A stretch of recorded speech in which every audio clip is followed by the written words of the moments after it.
What do you think?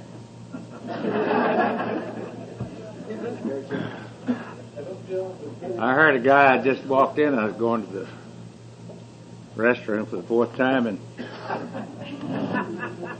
guy said, "Hell, I'm not going to stand here some damn AA speaker." I said, "Neither am I. I'm leaving with you. Where are you going?" Hell, he's probably going down to the river where the real folks are. Or maybe a better place than that, where nobody will know you. Well, I can't see y'all. Y'all are in the dark. Y'all know you're in the dark? It's light up here. If you can't see, you want to read, come on up here with me. Well, I'd like to thank Nell and Bill for taking care of us today. Good care of us. I noticed that you and I were the ones that mentioned the bread. Because you and I probably participated more than others. I did. I don't know about you. I even got a little extra out the house, a little special. I didn't eat any, of course, just sampled it. And it was good to hear from Jim again. We've, I think evidently when somebody cancels, he calls me or something. But good friend over the years. You know, it really gives you a bunch of stuff. You want to hang around here and get it. If you don't, go ahead and do what you're doing and never get it. You'll just go ahead and miss it. San Antonio's a pretty town. I went out and see, y'all are really picking up. I think I'll move down here. The economy's bad up in Fort Worth. They hate us, you know. Closing our air base. But I am Jim Williams, and I'm an alcoholic. And I'm glad to be here. I think. I'll know in a little bit. What is that new deal? That deal where they, where you want sex all the time?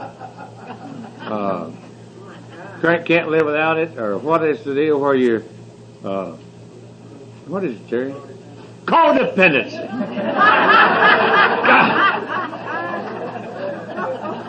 God, I wonder why in the hell I didn't think of that.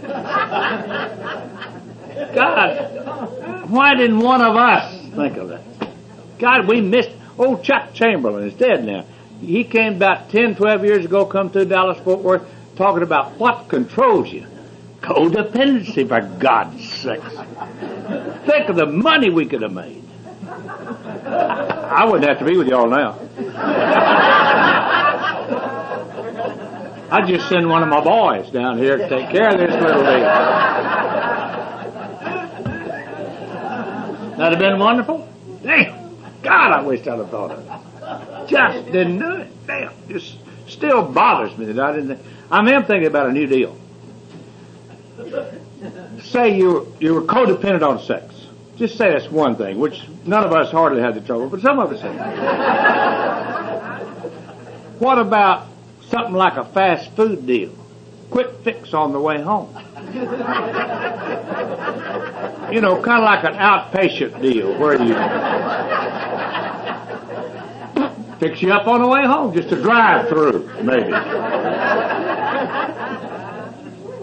Wouldn't that be something? This is you and I. We go to Hazleton, tell them how we are.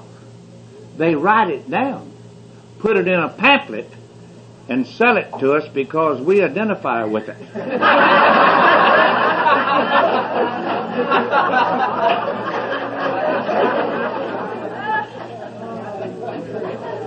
I told my sponsor, I said, "Are we that sick?" And he said, "Yeah, we're that sick."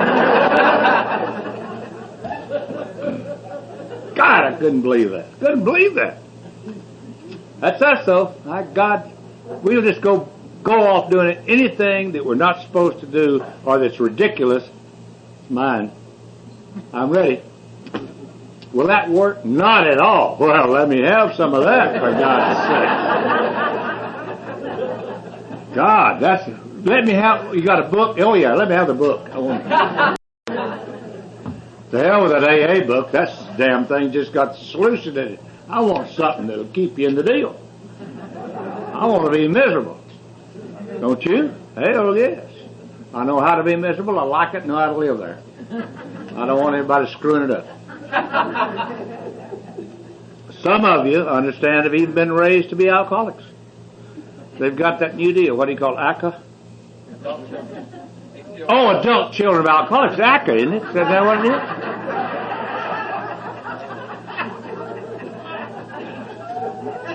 They call their parents malfunction. What do they call it? Dysfunctional. Alcoholic calls his parents dysfunctional. Of course, he's functioned properly all his life.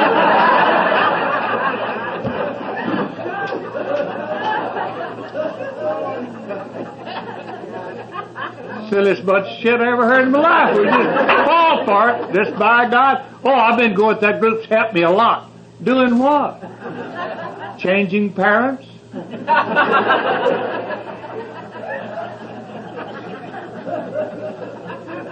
Don't accept your parents. Get you some new ones. Get one of us, for God's sake. We'll help you.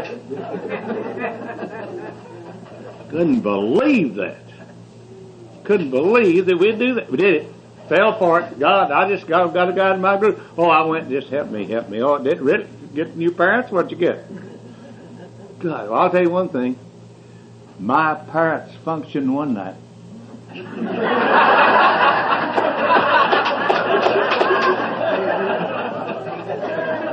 Because I'm here. I don't know about the rest of the time, but one night we had a hell of a time. I was raised to be in a little northwest Texas town. I was raised to be a southern Baptist. We're the ones that pray for the Catholics. Well, they drink, you know.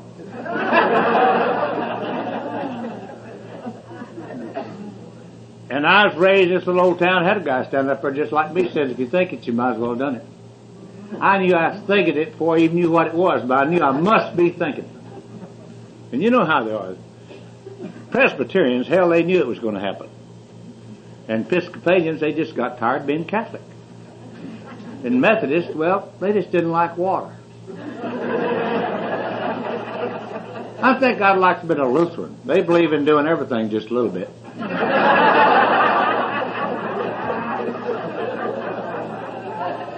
I was raised in this little northwest Texas town, and I finally got to be 13, which will happen to you if you do what I was doing one day at a time. And I got in the car after school one day, this girl, we got to mess around, I got those funny feelings. But I told them about it. I said, we've been meaning to talk to you. See, I knew they had. You know we've been praying for you. Oh, yeah, I know that, yeah. You know, it's not like AA. AA says, so old Jim lay in the ditch last night. If he lives, we'll get him. And this bunch, they just hone in on you. You know, they see that gleam in your eyes. Oh my God, if he's thinking it, he's going to do it. And then, boy, he may like it and we'll lose him. So they hone in on you and point at you. So this guy said, what you need to do is get saved. I said, what from? Haven't done nothing. He said, you meet us before the funeral service. And so I met them before the service, and we got back there in that back room, and they got down on our knees, and we all just prayed. And then he said, now, when they sing that last stanza, you get up and you come down the aisle and you get saved. Well, I stayed back there in the back. Finally, they said, we're going to sing one more stanza for that one right back there. God, my throat hurt. I knew it was my time. So I came down here. It's kind of like AA, except didn't give out any chips. And they hug you and kiss you and tell you how great you are. And hell, I know I'm not, but I liked it. And they throw you the tank and the handkerchief leaks. You choke a little, but you come out all right. Went to school the next day and saw that girl. Came right back.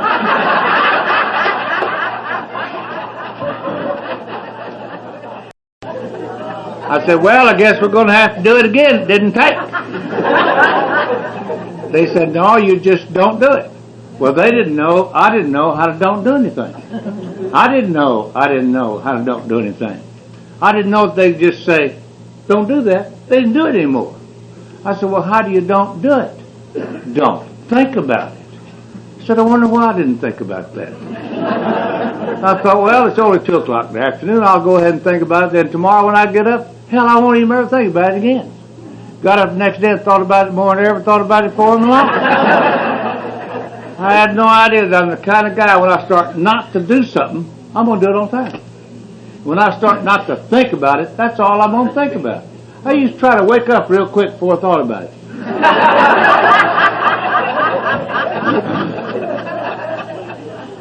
Finally got out of high school. Had to go to summer school to get out of high school. I don't think I was so dumb. I was just always busy. You know, a guy said, I walked by the other day and you was in the car and I spoke to you, didn't even speak to me. I said I was having a meeting. He said there wasn't anybody in there but you. I thought, well, how many do you need? Well, I'd heard about this town that was 30 miles away that had things like honky-tonks and it was wild and wicked. So this Saturday, that's before I knew you could do it during the week. I told this guy, I said, let's slip over there and find out what that's all about. And we slipped over there, opened the door of that honky-tonk, and my God, there was that deacon I'd seen all my life. With a warm girl in one hand and a cold beer in the other, and I said, my God, let's get out of here. He'll tell Jesus on us. And we didn't even get to do it. You know, if you get caught before you do it, you ought to forget it. This guy said, well, he can't tell anybody, but hell, I knew he had a better shot with Jesus than I did. However, I liked the girl he was with on Saturday night a lot better than the one he was with on Sunday morning. And he was happier than I had ever seen him. I thought, I'd seen him every Sunday morning, and I thought, deacons are just sad. Now I know, hell, he's just tired.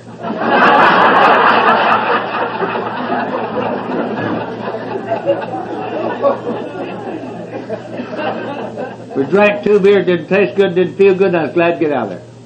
Next day I went to Sunday school and church. First time I wanted to go in my life, I thought, you know, maybe he hadn't been there. Maybe you get old enough you don't have to go. There he was. Sad like he always was. Then I had my first spiritual awakening. Maybe you can do it a little bit and just don't tell anybody. So I told my buddy, I said, next Saturday we're going to go back. It's a big town, had 2 joints. Went to the other joint, didn't see a deacon under you. Was going to commit adultery, but I didn't know much about it. And you know how we are. Think about it all day long, drink a beer and forget it. Or if we do, we don't remember whether we did or not. Learned how to drink. I didn't even know I knew how to drink. You just drink 1 beer right after the other, get the feeling it's good, can't feel it all. Southern Baptist, not allowed or learn how to dance. Learned how to dance, fell down the dance floor, broke my nose, did it 5 times after I learned how to do it. Blacked out, waked up the next morning, threw up, just like I've been doing it for years. This guy called, said, how do you feel? I said, God, feel horrible. He said, oh, but you had a great time. And I said, oh, well. I knew how to have a good time. Just go out and get drunk and black out and wake up the next morning, throw up, then you know you had a good time. I didn't know he drank it any other way. I see them now, they're putting umbrellas in them. I guess don't let rainwater or anything get in there. They were already putting fruit in drinks when I was drinking. Not mine, because, you know, too much acid is not good for you. I was over there at this town one afternoon by myself. About 2:30, 3 o'clock in the afternoon. I wanted to put off getting drunk as long as I could. And about that time I walked by this post office, and there's a sign out there that said, we need you. And I walked in there, and they did. Said, have you ever been to California? They said, no, I haven't been but 30 miles away from home. We're going tomorrow. I said, well, what I need to do is just sign right here. I thought, God, that's great. I'll just go to California. Never heard about it all my life. Went back home. I'm already having trouble. I'd go with kids places I didn't want to go, so they'd like me enough, and they never did. And somebody was always getting the girl I thought ought to be mine, and some other guy always got her. And my folks would say things like, Jimmy would never want to do that. Yeah, I did too. Already done it once, getting ready to do it again. What was so bad is when they'd say Jimmy wouldn't be caught dead doing that. I thought, my God, what if he'd be caught dead doing that? everything they knew I didn't want to do, I wanted to do, and everything they knew I wanted to do, didn't want to do it. So I said, I'm going to California. They said, how are you going to California? You don't have any money? I said, I'm going to the Air Force. We're leaving tomorrow. Went back the next morning. We went to San Antonio. You think that outfit doesn't operate one day at a time?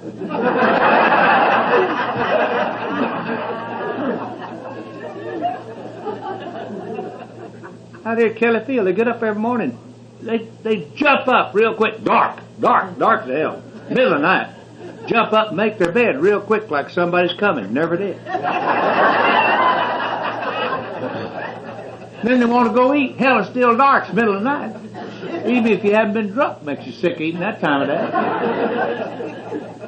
Then they were always scared because they walked in groups.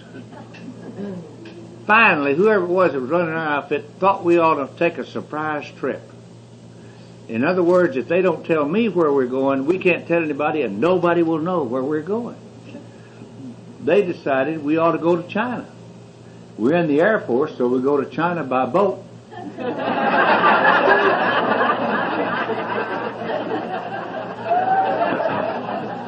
I think they flew the Navy over, the Marines were in the boat.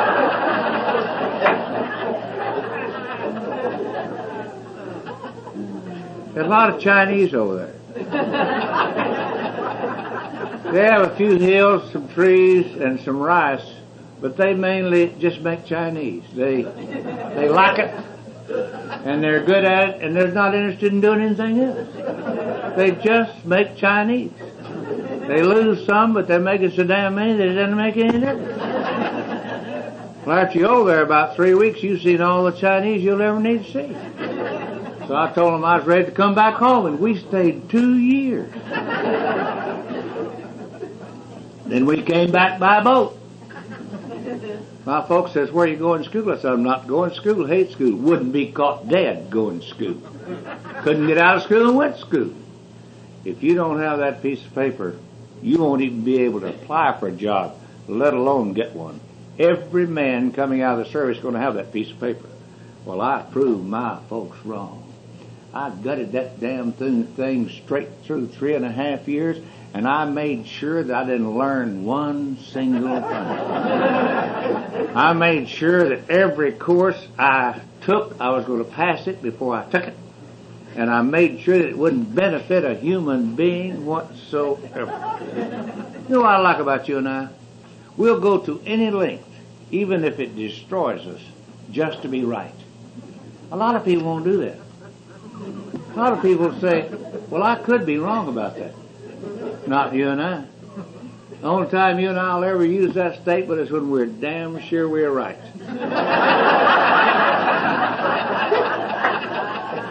And we might say, well, I could be wrong about that.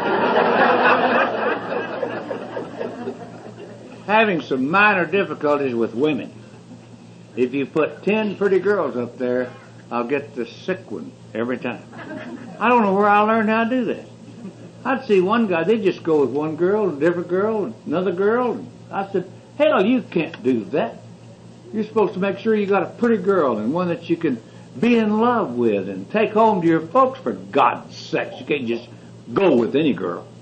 The only thing wrong with being the way I was is when you're walking around in love with no girl. Take me about 2 months to find that precious sick little thing. Then we'd be so much in love in about 2 months, I'd almost have to quit work. And then they just deteriorate from there on out. When I got to A, I thought, this is the greatest place I have ever been in my life. It's the first time I'd ever been where they had the sick women grouped.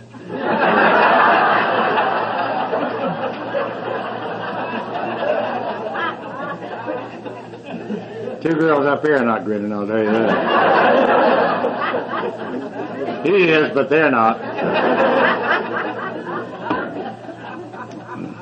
And I like both kinds. I like the ones that got sick doing it, and the ones that got sick watching them do it. It seems like every place that I worked, it's hard to be an alcoholic and have to work in businesses that don't operate properly. You not only have to do your job, you have to see that they run the damn thing right and treat you right like they're supposed to. And it took me a long time to notice that I was always the one that was getting fired. In fact, some of those businesses that fired me are still operating doing it wrong. Which probably means that most of us are too smart to be in business. I finally got out of a job and I couldn't get one. And the way I'd look for jobs, I'd get up every morning, I'd throw up and I'd spray. I'd go fill out one of those forms that asked you personal questions like, where have you worked the last 10 years? It's none of their damn business. They want to know where you lived. I like to move around some. People I live with used to like me to move around some. Can't remember all those damn addresses. Then the other blanks you've got to figure out, I wonder what they'd like for me to say. Well, you don't know them too well. That's hard work. Then the interview lasts 5 minutes to get out of there. I saved this one place, and I went to it, and I knew they had an opening. I knew I could fit into the company, and I knew a guy would help me get the job. Walked in there, and the moment I walked in there and he saw me, the guy was going to see it, he said, God, you don't want this job. I said, yeah, I want the job. Hell, I've got to have the job. Everybody knew what I didn't want. Always the opposite. Also knew there's something about me he'd like to tell me, but he didn't know how to do it. I also knew they was going to like it better when I left. So I went out and got drunk, waked up the next morning. I said, I've been doing this for about 10 days. I think I'll just take the day off. Went out to the golf course and ate an old egg and old piece of toast and came back around to my beer joint where my last spiritual advisor worked.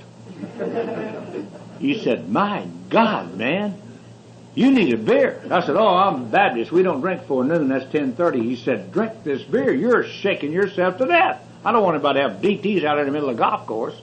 So I drank half of it and sprayed the golf course. I don't mind spraying if I don't lose my concentration.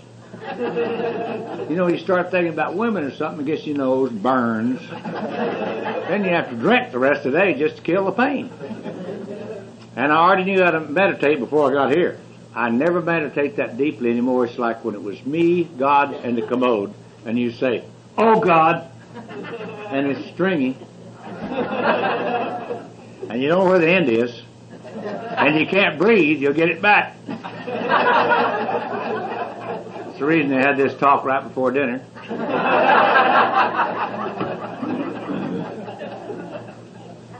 It's amazing in the summertime, even the hot summertime, didn't even have air conditioning. And you'd be down in that deep meditation like that's tiring. And you'd lean over there and that bowl was always just as cool. I told that guy, I said, I think I'm really coming down with something. Maybe I ought to go home and really lie down. I didn't get to use the vibrators in the motel till 2 years after I was sober. Because I used to vibrate all by myself. And I was supposed to call on hospitals. And I'd get up in the morning and I'd get in the car and I'd say, God, I hate to go to that big old hospital. Have a hard time finding the parking place. When you do, you got to take that kit, go through the lobby, down the basement, wind around. And that purchasing agent, he's not going to buy anything anyway. See, you don't even have to park. Just drive right on by. So I went home and I got in the living room and I had a call an emergency meeting and I decided, I was living in Houston then, what I need to do is commit suicide. Then those guys will see in the Houston Chronicle, Jimmy Williams commit suicide and they'll never get over it. They'll wish they had hired me because they'll never be able to get over it. I didn't know how to do it. I see it now on television all the time. Suicide, call that number. I bet they've got their own pamphlets. Softer, easier ways. Join our group. We're losing some, but we're gaining all the time. This was even before overdose was popular. I don't blame you. I'm going with you.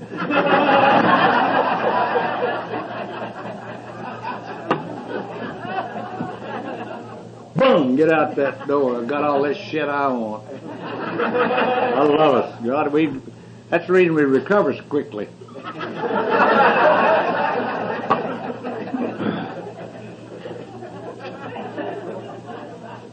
I don't know where I was now, do you? I was going with him. You didn't have anybody listening? Suicide. I don't like guns because I don't like noise in the morning. And besides that, they splatter all over everything. Razor blades were popular then, but I didn't know how to do it. What kind of blade do you use? Straight edge? All they ever said was cut his wrist with a razor blade. You got two wrists. Which one do you cut? Which way do you cut it? Cut it across this way, cut it down this way. Nobody to call. I knew you couldn't do it in the living room. You get blood all over the carpet. And I'm always thinking of others. So I went to the bathroom where I did a lot of things anyway. Got my old double-edged razor and had sense enough to know even though I'd never done it before. What if you cut the left wrist? Left side die, right side be alive. What if you backed out half dead and half alive? What I need to do is cut both wrists. Then I can bleed and die evenly. So I cut both wrists and sitting there on the throne thinking about those guys who are going to worry about it for the rest of their days. And the phone rang. And I thought, what if where I'm going I'll always wonder who that was?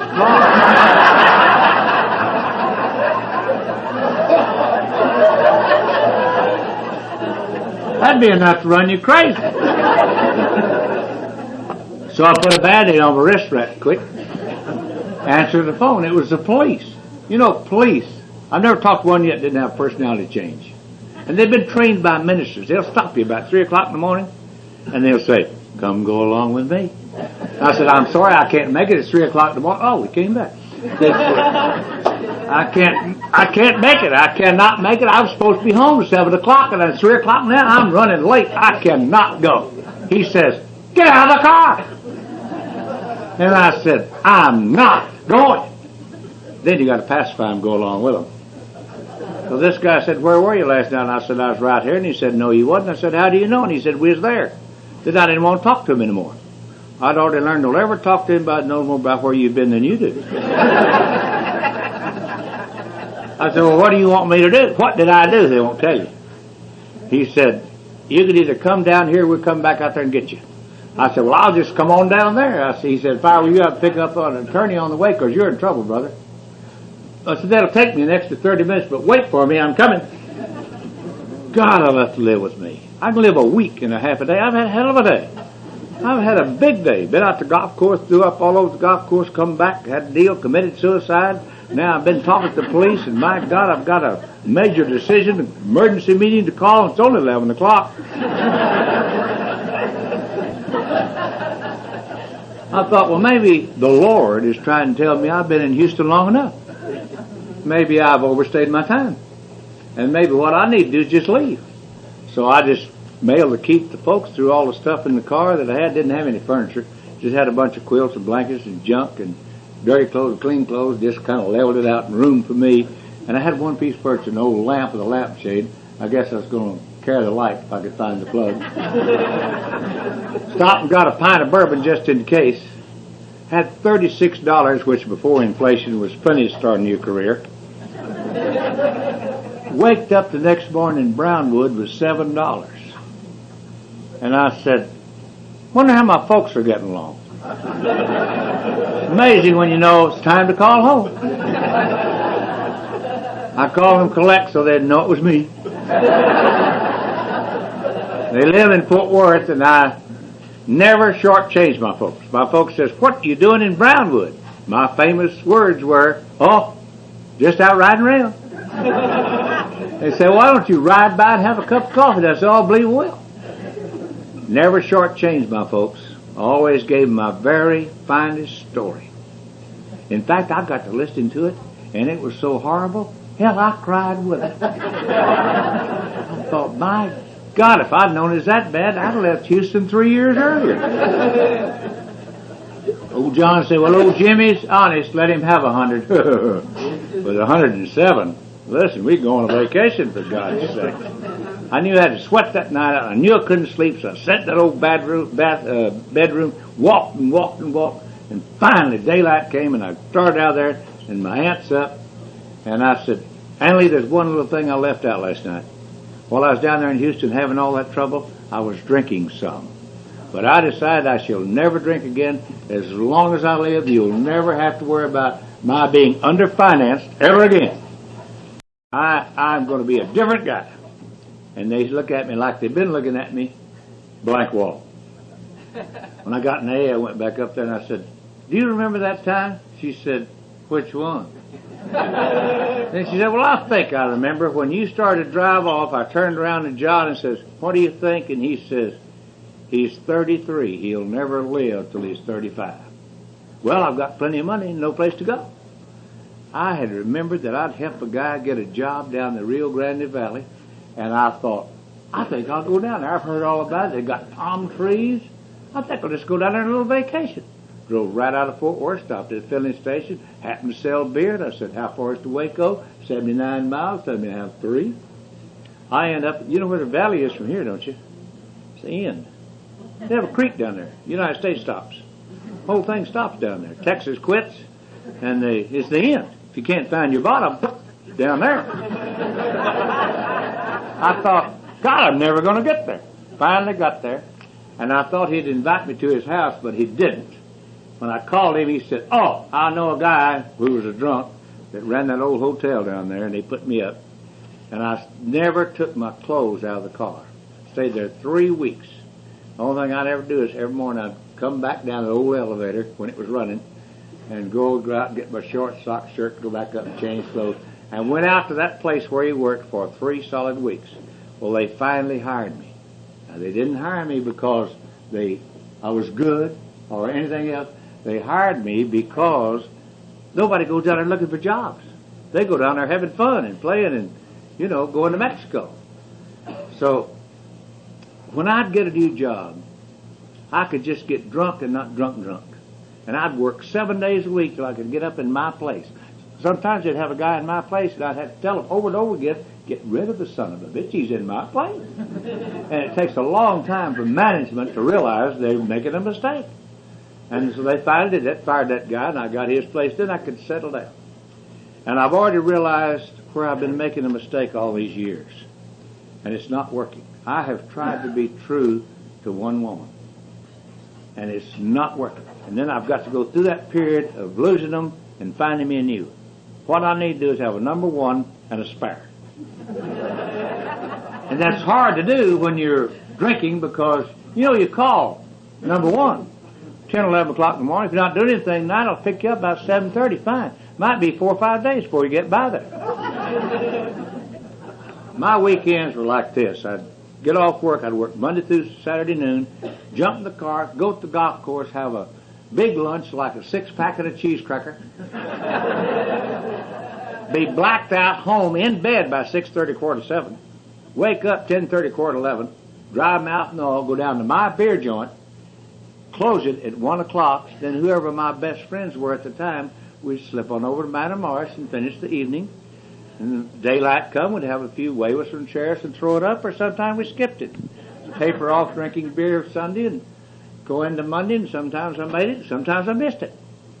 Well, this particular night, I had traded off with this guy for Saturday, and I'm up at 11 o'clock over at number one's house. And evidently, sometimes we're just too honest for folks. Evidently, I'd never mentioned number 2. And I was blacking out a little bit, and I just said, I think I'll go by and see number 2 on the way home. And evidently, we'd never discussed number 2 before. I said, but I want to go to the bathroom, and I went in the bathroom. You notice they're putting carpet in the bathrooms? It's because y'all are having meetings in the bathroom. Stay out of the bathroom. Don't have the surfaces, commodes and lavatories and bathtubs are hard surfaces. Stay out there where you got carpet and beds and couches. She followed me in there, could not wait to discuss it. I don't really know what happened. I'm living in an old faded green trailer in an alley behind the motel. I already had the rock yards a long time before they started putting them in. I'd see those old weeds come up there and I'd say, you'll never make it. And I've already learned how to wake up in total fright in my own bed, let alone somebody else's.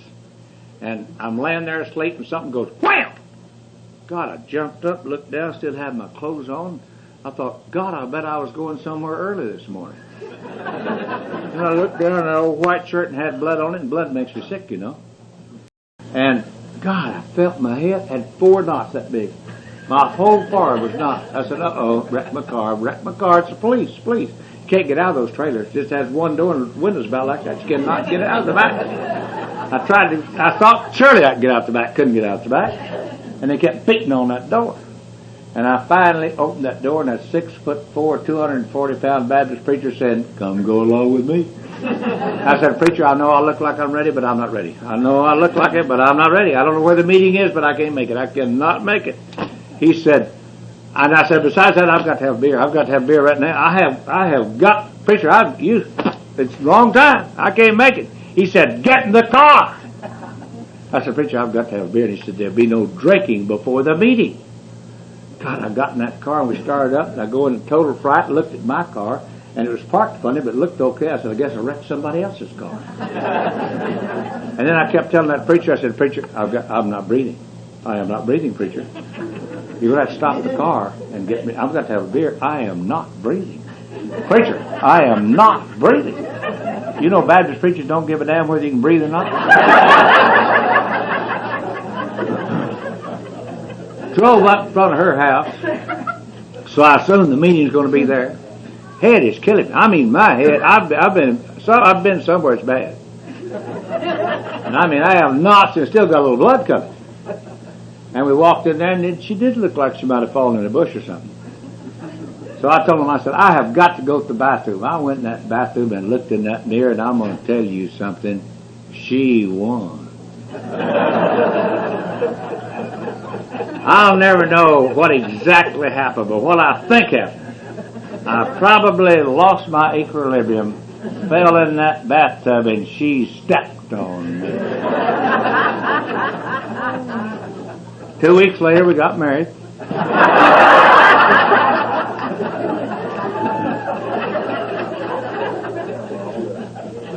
Got married at the First Baptist Church, so it worked. Got married at 10 o'clock in the morning, so there's no drinking before the funeral ceremony. I told her, since she'd been married before and I was pure, that it wouldn't be necessary for us to invite a lot of people, but she could invite a few of her close friends. Well, about 11 o'clock Friday night, I'm blacking out, so I start calling my friends. And when I start going to the funeral, to the church, and I start across the yard, here comes, out of the church comes my golfing beer distributor buddy, and he said, "Wait a minute, I got to talk to you. You called me at 2:45 this morning. We're not here to see you get married. We're here because we don't believe it." He said, "Now, as your best friend, I want to tell you something. You better think about getting back in that car." He said, "I'm telling you, the longest bet on your marriage is 3 weeks." But I showed him. I hung it in there for 8 years, but my life changed. I had no idea how nice it was to get up and throw up in peace. I used to say, "Well, I'm going to quit smoking because it makes me gag in the morning." So I'd grab those cigarettes and grab that coffee and go in there and lock that bathroom door, and she'd tell me what I was through that door. Then I'd have to get upset, go make the damn living, get drunk and come home and tell her what she was, and we did that one day at a time. I finally went back to that preacher and I said, "Preacher, this thing is not working." He said, "You know what's wrong with you? You're missing the beauty of life." I said, "Yeah." He said, "Did you know the fruit trees are in bloom?" I said, "No."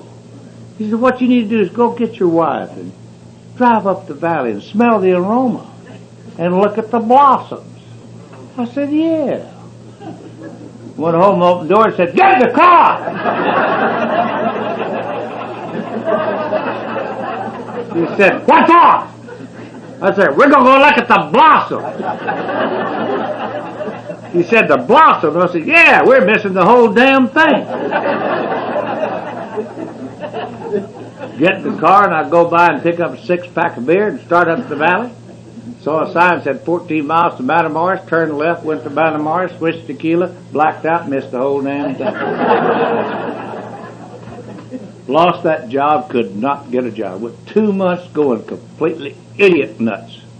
Finally, a guy, that if there was another guy that drank and got drunk like I did, it was him. And we've been drunk together many times. And he managed a drug company. And he hired me. And I ended up we had a boat wreck first, but that was just because we were checking the territory out.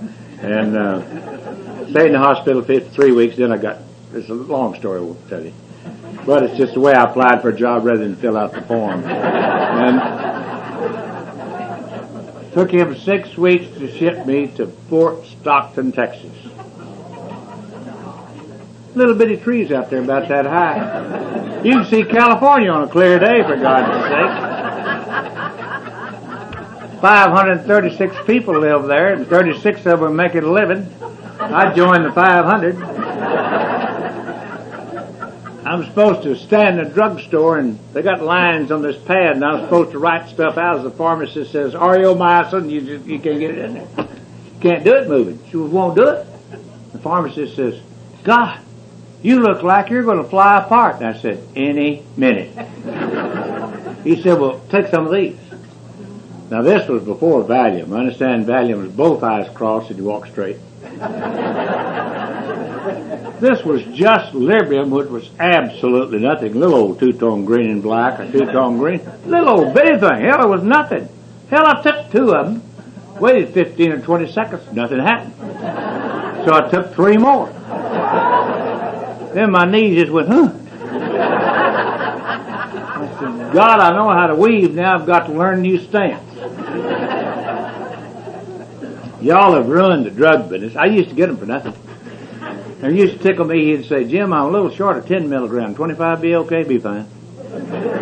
See, we don't go by, they don't know, but we don't go by milligram. We go by size. Whatever size it is, it doesn't make a difference about the milligram. We're taking 5 of one, we'll take 5 of the other.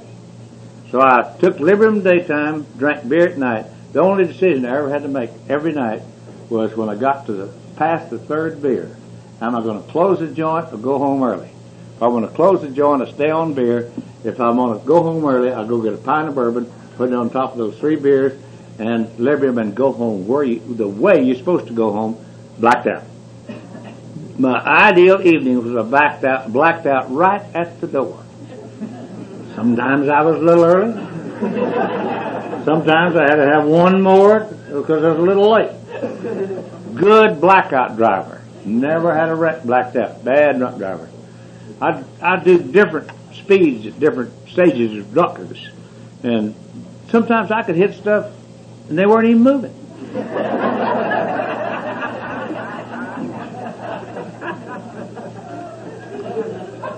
Guy called me and recommended me for a job in this company. Called me, and I should not have gotten the job.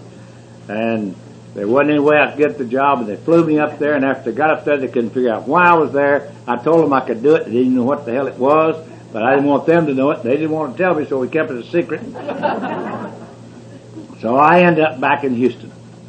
And me and old what's her name, number 1, we had developed such a nice, sweet, deep hate for one another that we were really safe because the one that died first won.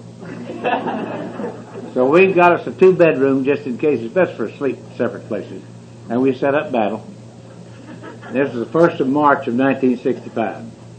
And my new customers never saw me drunk. The day before Christmas Eve of 1965, I was playing golf with these customers and their in-laws and outlaws from Oklahoma. And I got a little too hospitable. And I went by, they lived in Pasadena, and I went by at their house, and when I went over there, I blacked out right at the door. Just barely remember, just a little bit. And then I drove from one side of Houston to the other, blacked out. That's nothing new for me. But things were getting different with me. Nobody ever called me an alcoholic. Every time I'd be at someone's house, I'd call back, and they'd say, it was okay, Jim, you just got drunk. Drunk was getting to be a bad word with me. The only thing I knew about a drunk was a town drunk in Crowell, Texas, named Bratch, who slept in the alley with the wine. And some of my best friends said, I can't have you over at the house anymore, Jim, because you know the way you drink, you're a drunk. And we love you, but I just can't have you over there anymore. Drunk was getting to be a bad word with me. Well, old what's-name had gone next door that's getting ready to have a Christmas Eve party. So I guess heard it on the radio. After I'd been over there, I called back these people, and they said, it was okay, Jim, you just got drunk. I looked up under Alcoholics Anonymous, and I'm not an alcoholic. I guess heard it on the radio and called in a group. And the gal acted like she was glad I called. I should have known then I had the wrong number. He said, somebody be right there. Well, I waited an hour and nobody showed up. Looked in the refrigerator and had 3 beers. And I said, 10:15. I'll just call them back, tell them I don't need them. Forgot who in the hell it was I called. And about that time, the phone rang. The guy said, be right there. Well, before I could tell him I didn't need him, he hung up. He came by himself because his wife was managing these apartments we moved in. He used to watch me going back and forth from 7-Eleven and said, if he lives, we'll get him. I look out that window, and that little old boy coming up there, little short guy with a pointed nose and a book on his arm, and I said, oh my God, we're going to read that book and pray. I've not only been baptized, I've been rededicated 10 times. I said, I'll just get rid of him. I don't know what he said, don't know what we did, don't know what he said or what I said. About that time, old what's-her-name came back in. He said, you want to go with me? Well, I didn't, but it's better than staying with her. So I got in the car with him. He hit that old 610 loop. And I said, God, I've made a mistake. I'm going off with a perfect stranger. I should have taken my car, hit that loop, and I said, I'll buy a beer. I don't want a beer. God, I knew it. I knew it. I waited about 10 seconds and said, I'm going to tell you something. I got bad drunk last night. You either let me off on top of this freeway and I'm going to go over there. You told him to get a beer. I got to have a beer right now. Either let me walk over there or take me over there. I've got to, and besides that, it's 11:20. He said, can you wait till we get to the club? Oh, yeah, I can do that.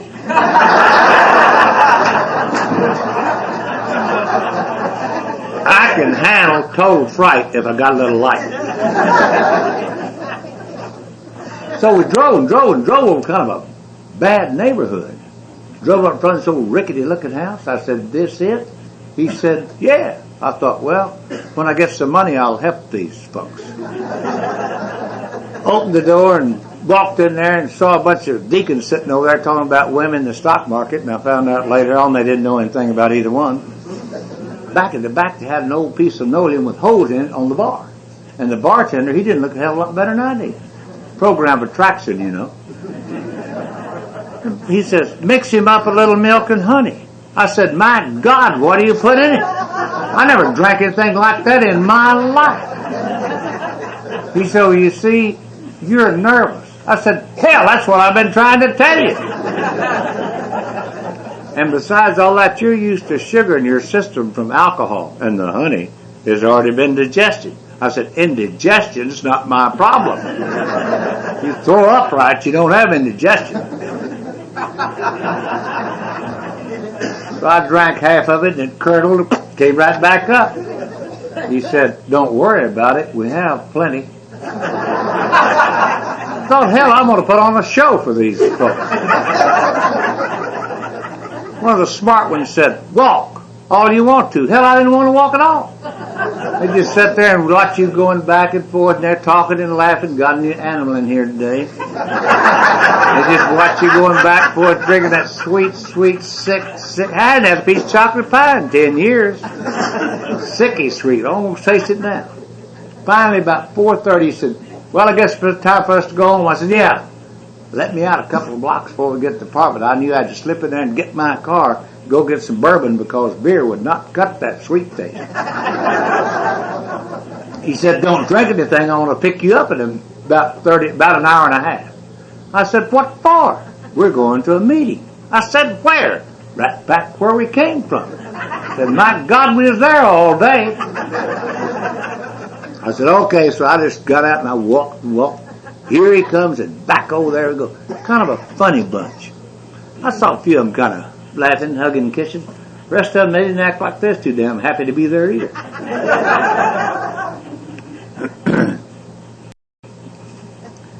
They get up. These are supposed to be, I don't know what they're supposed to be. They get up and say a little prayer.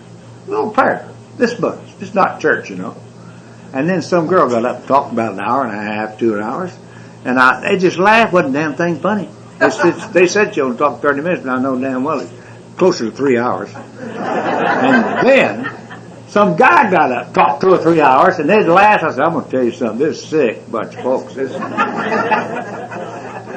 Then they all got up and held hands and said the Lord's Prayer, and my God, every one of them just come alive.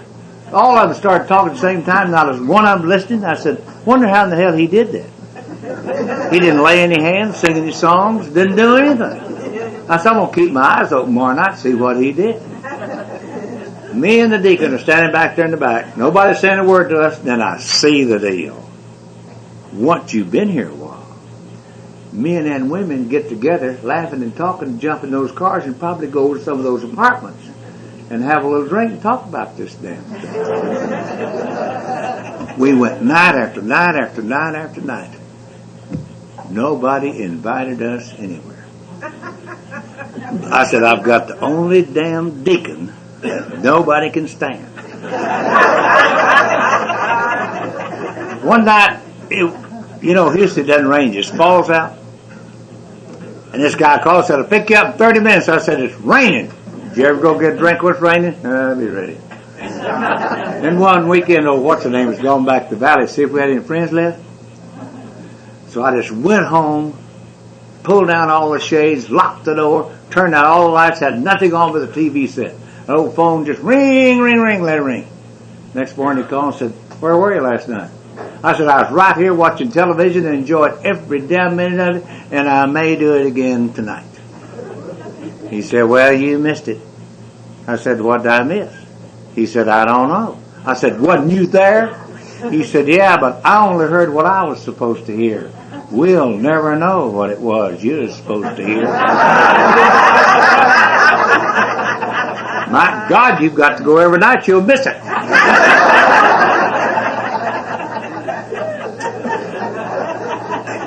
I went 3 months drunk. Went 3 months. Is it warming up in here with y'all? I'm not just flashing, Emma. Thank you.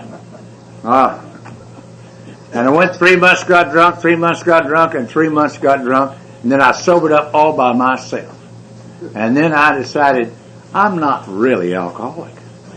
And they tell me you can't make an alcoholic. You have to be one.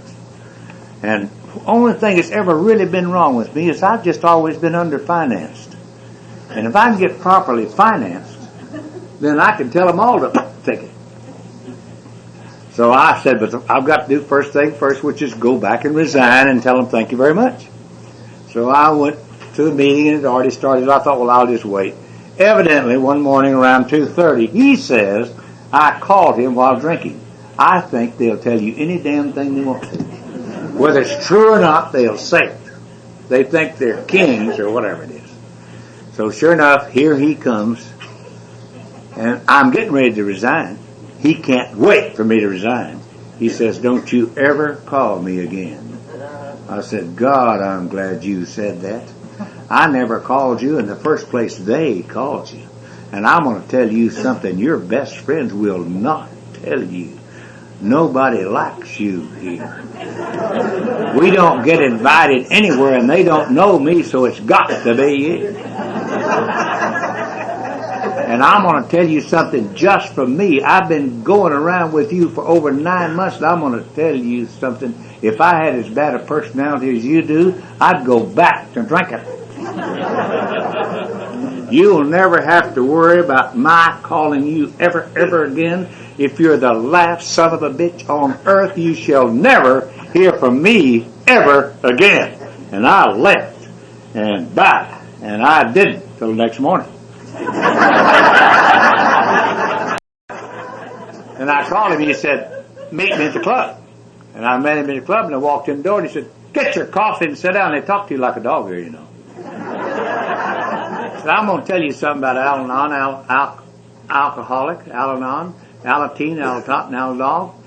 There's absolutely no failure here. Alcoholics Anonymous never has, never will, impossible to, cannot fail.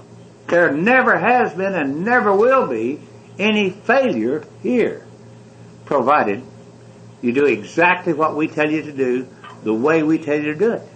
He said, now there's only one thing that you're going to get to do for the rest of your days. You're the only one that's going to get to do it, but it's the only thing that you're going to get to do.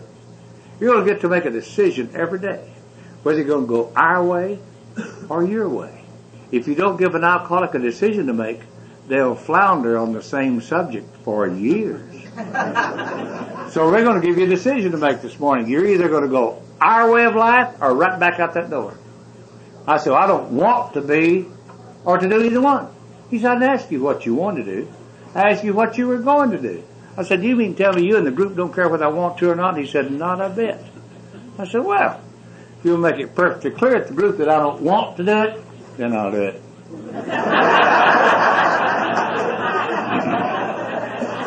He said, well, first of all, there's some things that we're going to have to get straight.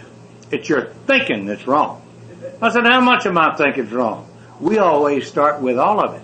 And if there's any good, we'll let you know. I said, you put a sign up there on the wall that says, thanks, thanks, thanks. And he said, that's for us. He said, now we're going to give you some things not to do and some things to do. The things going to give you not to do is going to change.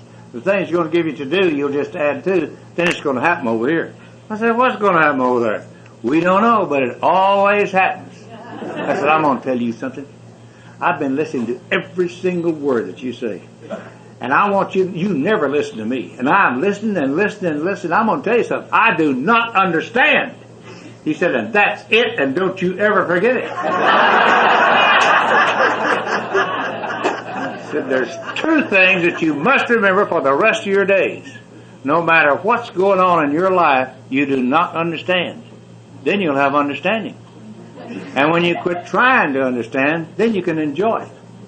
And the other thing is, no matter what your situation is, it's never the situation, it's never them, it's never God, it's never her, it's you that must become different. You must become different than you have ever been before. I said, how do I do that? He said, oh, you can't. I said, what the hell you tell me for then? He said, that's what's going to happen to you. He said, now I'm going to give you the kicker. This is the very one thing that got you here. But it's also going to be the very one thing, should it not change, that's going to keep you from getting all the things that God has for His children. As long as you know that you know, you'll never know. But when you begin to do what we tell you not to do and to do, and begin to know that you don't know, then you'll begin to know. I said, hell, you're crazy. He said, I know.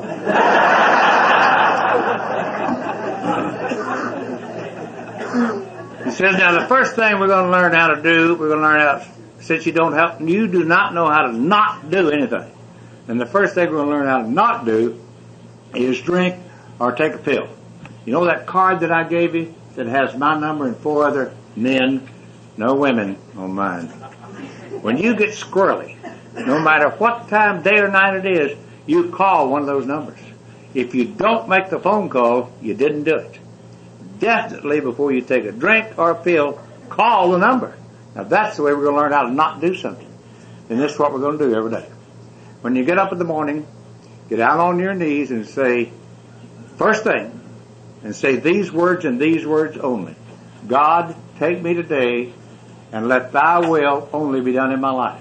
Help me to become what you want me to be, and definitely help me not to drink anything alcoholic or mind-changing drug. Amen. Do not need to tell God what He has not done or what He needs to do. God can handle that all by Himself. And then call me before you go to the bathroom. I said, why before I go to the bathroom? You may not need to go. I said, do you mean to tell me you don't think I've got sense enough to know when I need to go to the bathroom? He said, we'll find out. They don't give you a lot of credit here, you know. I said, God, before I got on my knees that morning, I said, God, you and I know He don't know.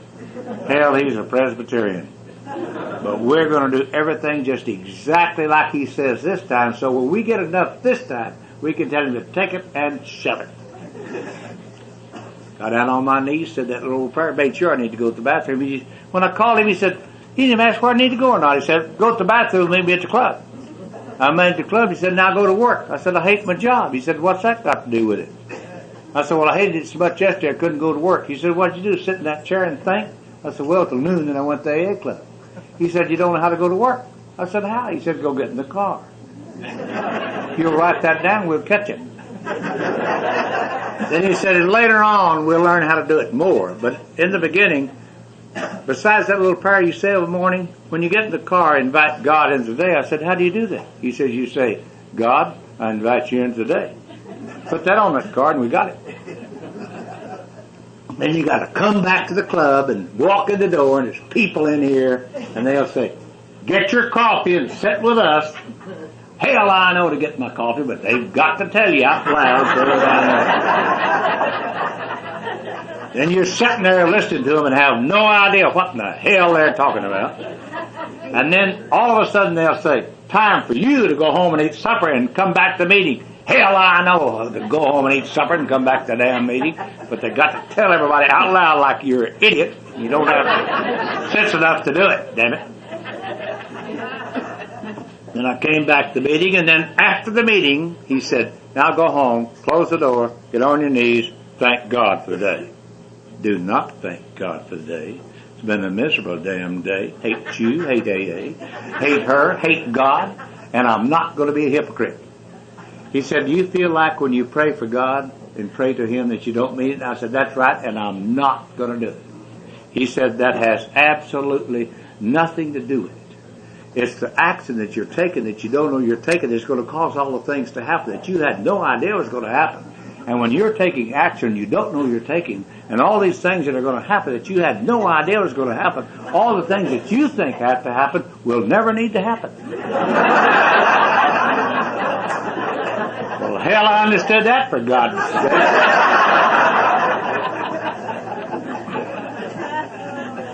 I said, do you mean to tell me that God does not care when I pray to Him, whether I mean it or not? He said, not at all.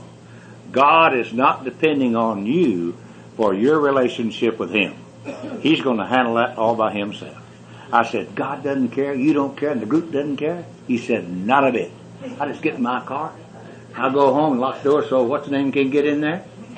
Get down on my knees and said, okay, by God, God, thank you for a miserable damn day. Amen.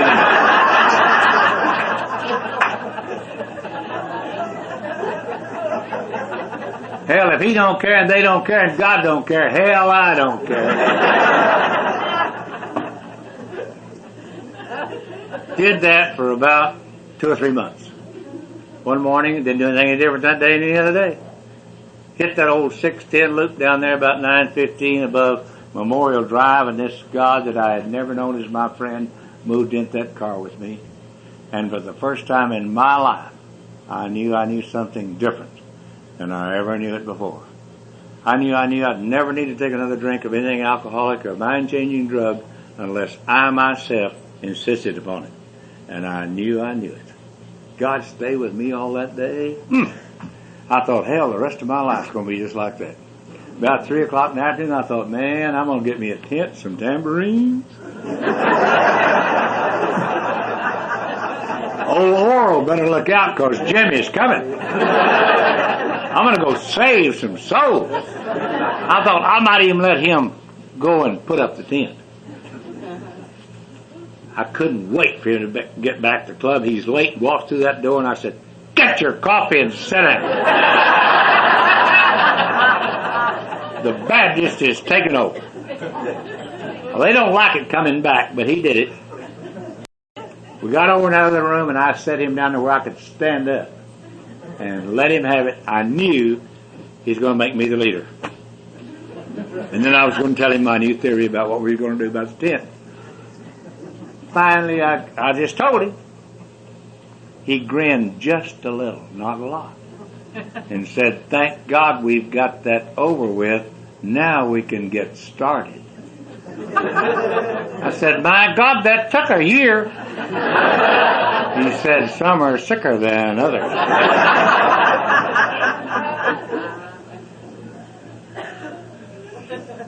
Then I said, what are you going to do about old what's her name? Yeah, I left there. We're going to leave our marriage just like it is. I'll send you to a guy that's got his all worked out. And guess what? He sent me to an Episcopalian. You know they don't know. And this guy said, are you still married? And I said, not really. I said, legally I am, but we do not sleep together, and I've been praying for somebody to sleep with her, and nobody will. And the girl that I know is God has picked out for me. You could tell it because the chemistry's perfect. I know it's her. She's been sober almost a month.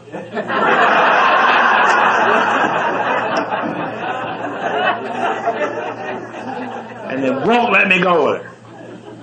He said, do you remember when you got in Alcoholics Anonymous? You didn't fit in here, you didn't fit back out there? I said, yeah.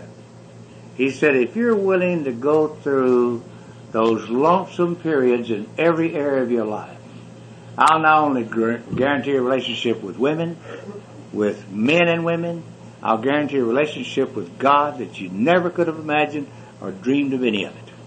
I said, I don't believe that. He said, isn't that wonderful? You don't need to. I said, what do you mean? He says, to action. I said, I've already heard that. He said, since you're still married, we'll just practice on her. And don't you start up anything new. Don't you do it.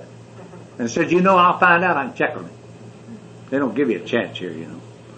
And he said, what we're going to do is you're never going to tell her what's wrong with her ever again. I said, who's going to tell her?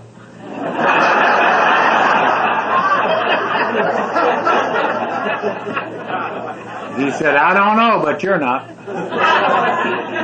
And you're never going to do anything to use Al-Anon, friends, children, to work her around to get her to do what you want her to do. I said, never. He said, never.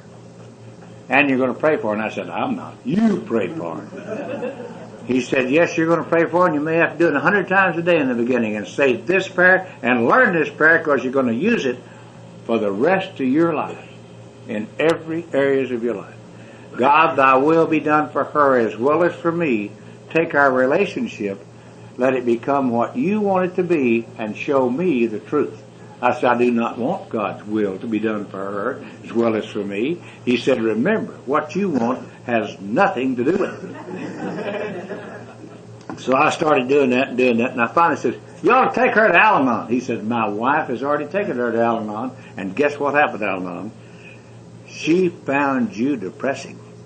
And the more they took her to you, the more she found you depressing. Whatever you're doing, keep doing it.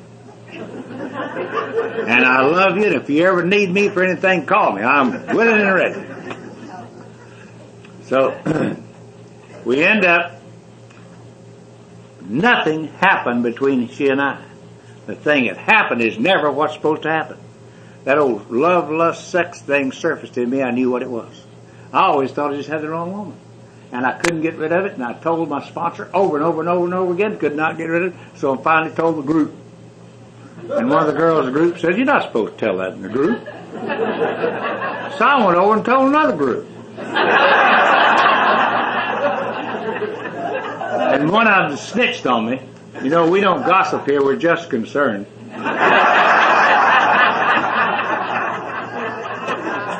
My sponsor says, listen, we're so sick and tired of hearing you about that thing you've got. Said, usually, when you stop acting on something, God transforms your mind and removes it. But that's not happening with you. We don't know why it's not happening with you.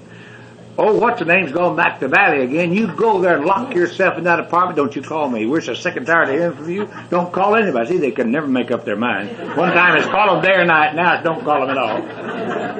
You and God evidently are going to have to handle that all by yourself. So I go over there and lock myself in that apartment, and I cried and prayed all day long. And then about 11, 12 o'clock at night I went to sleep, and the next day that thing was gone. God, first time in my life, been free of that. Well, I thought, hell, I don't think I'll even tell them this. So damn smart. So after the fourth meeting, we were eating ice cream, and I said, oh, I guess I might as well tell y'all. They said, oh, we knew it the first night. I said, why didn't you tell me? Well, you need to know that you're going to always be the last to know. I said, why is that? He said, we don't know.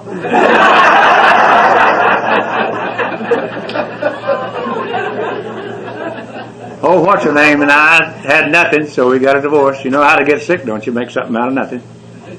Then I married me a civilian, religious, southern, singing the choir, Sunday school teaching, son Baptist preacher. Well, that's got to work, hasn't it? Didn't. We were in love, I'm sure, for a minute, and then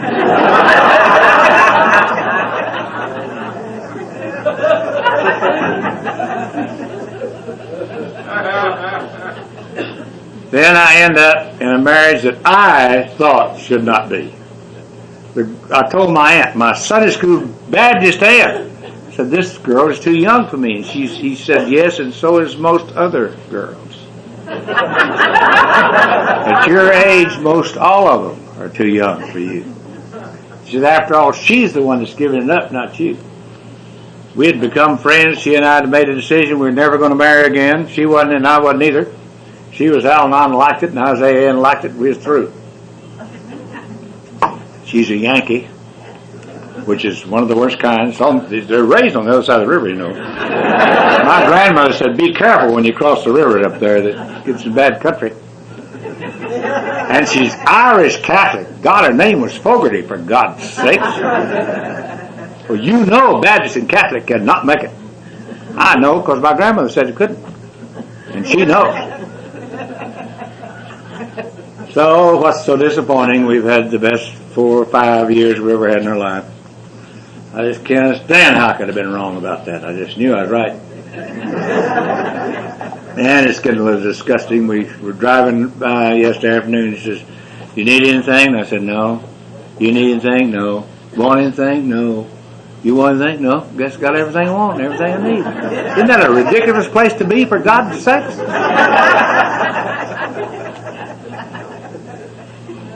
Only thing I'm trying to do is not screw it up. I got 2 or 3 guys checking me every day to see if I'm trying to screw it up, to keep me from it. And God, I have enjoyed it. And I'm looking forward to enjoying as much of it as I can. May even lose a little weight to try to last a little longer. Wouldn't you hate to have missed it? What if we'd have missed it? Oh, we could have missed it. A lot of them are going to miss us, baby. And a lot of them are going to get here going to miss it. I don't know how much is here. I don't know how much I'm going to be able to surrender to. But God, we've got it. We have got it. We've got what people spend millions to get. We've got people trying to get what we've got, and they can't get it. How in the hell are they going to get what we've got when they can't go do what we did? The only way you can get what we've got is do what we did.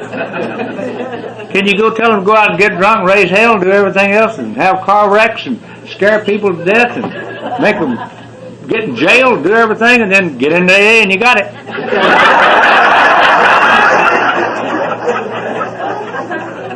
Look who did it. Look who did it for us. Now, my second wife, she got into speaking in tongues, and they tried it with me up there with Oral, but I told them, I said, listen, I haven't spoken tongues since I quit drinking.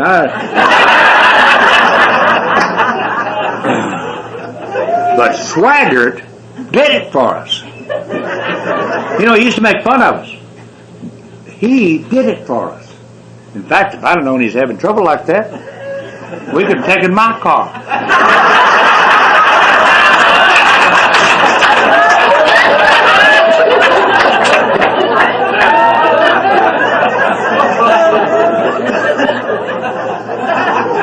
You can't take a $100,000 Lincoln down there, for God's sake. Need a car like mine. It's got a few dented fenders and stuff, and hell, they don't pay attention to me at all. I could even help him do it. I'd use my name at the motel. He'd have been clean. Then I'd tell him what God will forgive him. Look what he did. There's a guy that God took, gave him all the anointing by the Holy Spirit, gave it to him. Gave and revealed him all the meanings of the Bible. God was a great Bible teacher. Could lay the hands on people and a lot of them were healed. God through him. Great people that could inspire people and do things. What happened? He and God couldn't get rid of that sex deal. Why couldn't he? He's as close as anybody going to be. He didn't have what we had. He preached it. Repent, he said. But he didn't do it.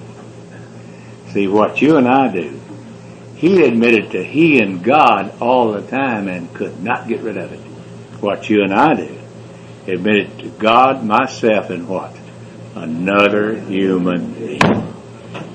Got it, haven't we? We can't even go give it to him.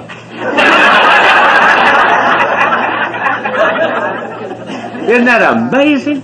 What we've got. You know, without a shadow of a doubt, I know a few things, not a lot, but I know of you because God reveals to us himself. God revealed to us. See, you and I, without a shadow of a doubt, have to be. Everybody in this building right now has to be. Whether they want to find it out or not, it's up to them. Has to be God's special chosen child. Has to be. Because you and I did everything we could to destroy ourselves or anybody that would go with us. Couldn't do it, could we? Wasn't going to do it. Almighty God was not going to happen. How much time I got? Am I out? Almighty God took us. And what did he promise? What did he promise you? He said, I'll prepare a place for you. Did he? You betcha. Where is it? Right here. Did you know who's going to be here? No, you didn't know. Did you know this waiting on me? I didn't know it either. If I'd known it, I'd come earlier. Isn't that amazing? There I am. And what do you think I did out there? I went out there and I did everything I could to become sufficient. God's children must become, after giving everything they've got, insufficient. There's no way to know God until you become nothing. And you become helpless. And you and I did it. You and I did everything that Almighty God wanted us to do. We were perfect. And we were thorough. And we did everything exactly like He wanted us to do. Isn't that something else? Almighty God did that. Just for us. Without a shadow of a doubt. All this time. He had you and I in the palm of His hand. Just waiting for us to get prepared to come in and become exactly what He created you and I to be. And He did that. And once you and I got together, then that one power that changes everything and wins over everything can become active in our lives. And that one power can transform us into exactly what God Himself created us to be. And it never fails. That power never fails us. No matter where we go to what we do, the more I'm in that power. I've enjoyed being, you know who's my parent? The one we talk to every night. The one you and I say, when we're going to pray tonight, we're going to say, Our Father. God has been with me as my Father, and I can talk to Him like I've never been able to talk to a human being before. And I talk to Him as if He was here and with my Father, and is my Father. He's the only parent you and I ever need or ever should have. The other parents just got you here. And see, I know that today. How do I know that? Because God reveals that to us. He reveals this to us. And as long as we continue to do what it says here, we are seeking Him, the rest of our life is going to work out. And that's all we are to do. And by so doing, we have lived to the place to get us in here, then God's going to take our lives and give all of it to us. We're never going to understand it because it's a mystery. God's way is a mystery. It's not the human way. That's the reason human professionals can't help us. Because we have one teacher and one director and one guy who runs my show and yours. And that's Almighty God Himself. And He uses that power that comes alive in us more and more all the time. I could have gone to 10 different denominations and 1,000 different churches, but my life was never going to be any different until God sent me to be with you, just as He sent you to be with me. And that power is alive in my life today, just like it is yours, and never fails us. When you call me and I call you, or when you and I meet together, just like it is right now, when I can feel you loving me and me loving you. Thank you very much.